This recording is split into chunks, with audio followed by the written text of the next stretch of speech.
Yeah. Yeah. Right? Agentic zero trust is different. There is another aspect to it as well. Yeah.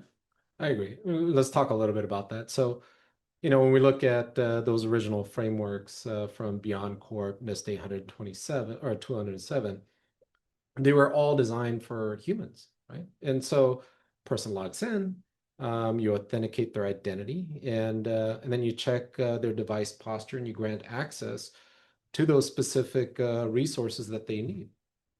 And then you log what they did. And that model made sense at the time. It Yeah. made perfect sense. It's an acceptable control that allows for you to have some comfort.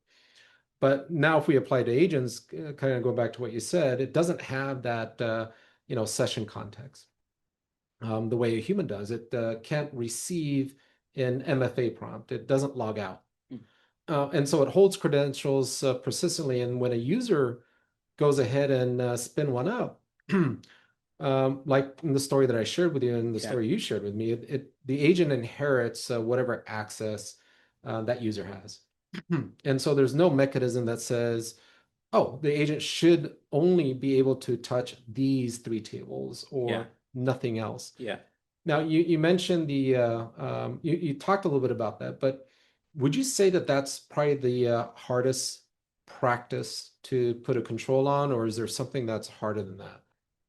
I think the number one thing I would say is I think most of the things that were built until now were around human-centered. So they're human-centered security. So it's like and when a human is involved, human needs to worry about, okay, if I do something wrong, right, I might lose my job.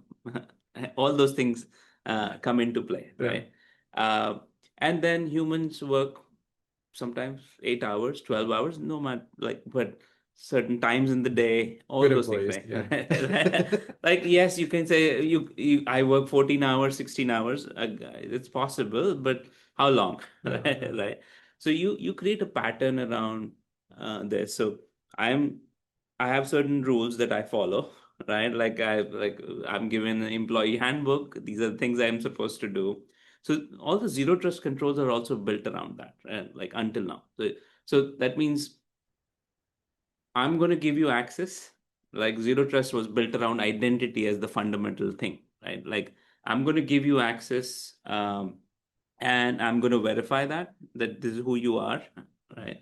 And based on that, you have access to certain tables, certain data, all those things around it, right? And for those and those tokens, in terms of the access that you are actually getting, might be valid for 30 minutes, 15 minutes, 5 minutes, whatever. But typically, you have free access to do anything Yeah. around that period. Now, this was fine when you were actually using a laptop, your mobile device, because again, there was humans sitting behind it and interacting, right? You were going at human speed to do things, right? Now, in the agent world, slightly different. Actually, not slightly, majorly different, right? Uh, which is around you give the agent a task, you authenticate it on your behalf. So, identity is important. The agent should get all or a subset of that access, right? Because it's like I I don't want the agent to have access to anything more than I do. That's number one thing, right? So that identity, my identity is important. Uh, but the other part is I don't want the full set of access for that agent. The agent has a very specific job, right?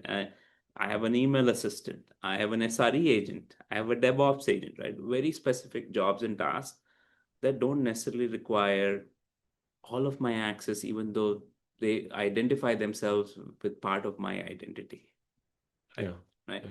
So so that access and zero trust just based on that identity is no longer enough. Right.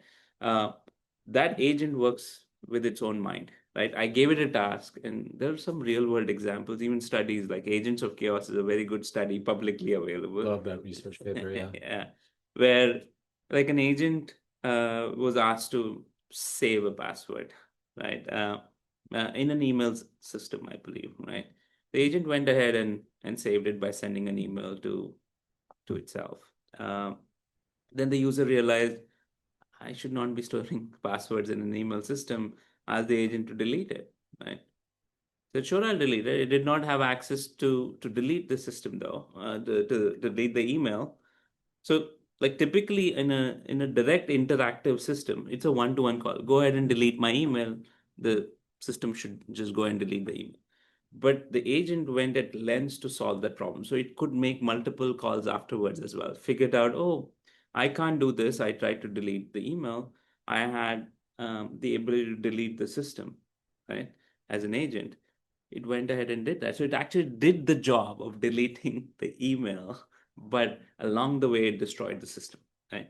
And those are the things that you have to actually worry about in terms of the behavior. What is the agent's job? Is it staying in its guardrails? And the concept of a behavioral identity, right? That's a very important concept that I think we introduced as Cequence some time ago. And uh, Chase Cunningham's paper, Dr. Chase Cunningham's paper also speaks about it. Um, Zero Trust for AI Agents, the Anthropic paper also talks about behavior as a fundamental concept within it, right? So I think expanding that in the new world of agents, bringing behaviors and behavioral identity into the setup, that it's not just about the acts, the authentication, authorization, but every step along the way, what are you doing as an agent, right? And are you behaving the way you are expected to, right? I could be, I might be allowed to, I'm an email assistant, I'm allowed to send maybe one or two emails an hour, right? Because I need to respond, maybe accept calendar invites and things like that.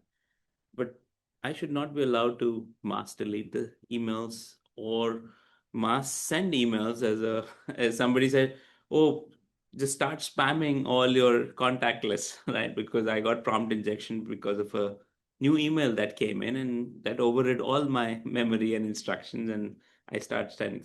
So monitoring that agent so it stays on its track, creating a behavioral identity either by the job description, the original instructions of that agent, and then mapping it to its behavior every step of the way.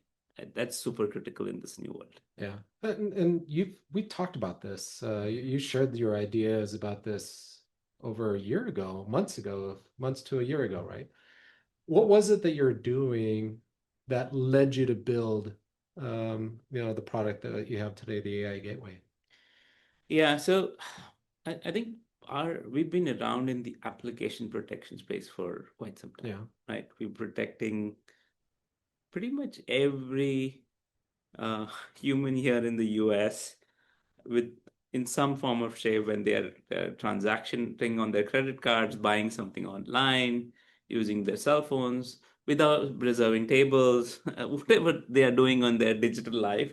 In some form or shape, we were always protecting them. More on the enterprise side when we get deployed on that side. Uh, and these were abuse on those applications coming in from bots. Somebody's trying to verify gift cards that were your gift card, but somebody tried randomly tried a series of gift card numbers, tried to break in their pins, somebody trying to take over accounts, steal your points, whatever the abuse case that might be, right? Uh, Again, our thesis around this was uh, primarily that these bots can come in from pretty much any channel, right? Like web was a channel back then, mobile came around, APIs became more prevalent, right? We last year, uh, the wave of agentic AI came around, right? And that's where we thought, like, okay, agents will become a new channel where people access their data, right? And this whole human-centered detection mechanisms no longer apply, right? When the agents may become even the primary form of interaction, that how users interact with their site, their data, and so on and so forth, right?